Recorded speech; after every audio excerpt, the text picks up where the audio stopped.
Hello, ladies and gentlemen. Welcome back to HIMediaTV. I'm your host, Evan from HIMediaTV, and welcome back to HIMedia Headlines for today, October the 24th, 2025.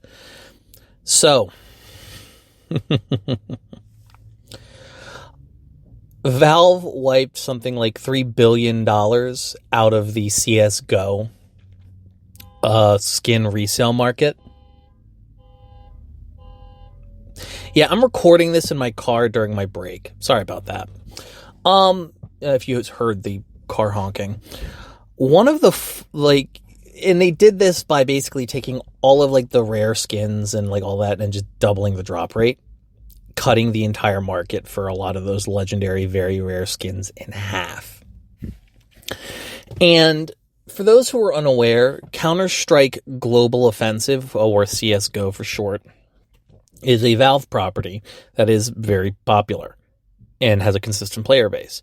And one of the things you can get in that player base are different skins and things of that nature that you just drop naturally by playing the game. Here's the dilemma.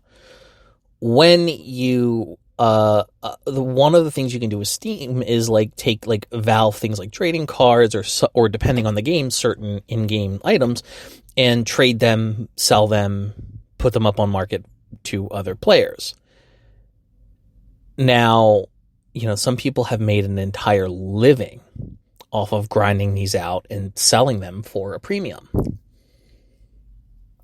And, it is a multi-billion-dollar industry. In fact, there is even, gambling houses where the rewards you get for gambling, putting money into the system, the rewards you get out of it are these skins, which then you can then take and, put on the market again to get your money out of it, or, use it for yourself.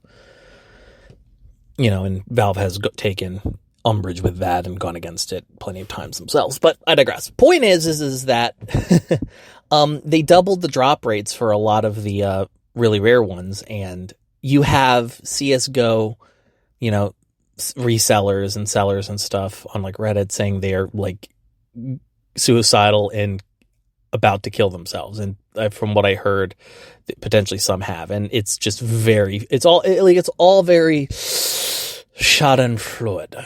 It is very it is human suffering that is satisfying. And, it's just desserts. So I think that this is a very funny thing. These types of secondary player markets, I personally have found have always been very problematic in a lot of scenarios. And I personally feel like ultimately these are quite entertaining. I don't want anybody to die, obviously, but these types of markets are a net negative to the player base in my personal experience. The same rules apply to me as far as I'm concerned about gold resellers in games like WoW, ESO, Final Fantasy XIV, and RuneScape. The big 4/5 RPG MMORPGs. So I'm not going to say boo to that. Them doing this. And honestly, doubling the drop rates is a net good because that increases the amount of chances for people who are just playing the game naturally to get these really cool skins that were otherwise a pipe dream.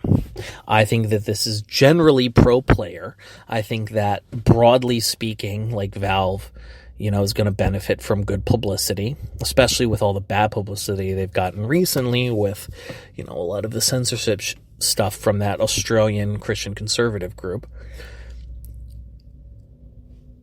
C'est la vie. I think it's cool.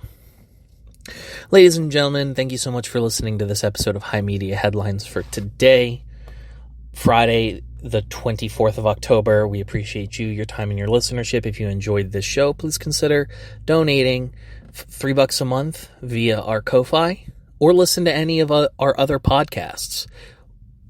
We get ad revenue from them, and I'm sure if you liked this one, you'll enjoy the others.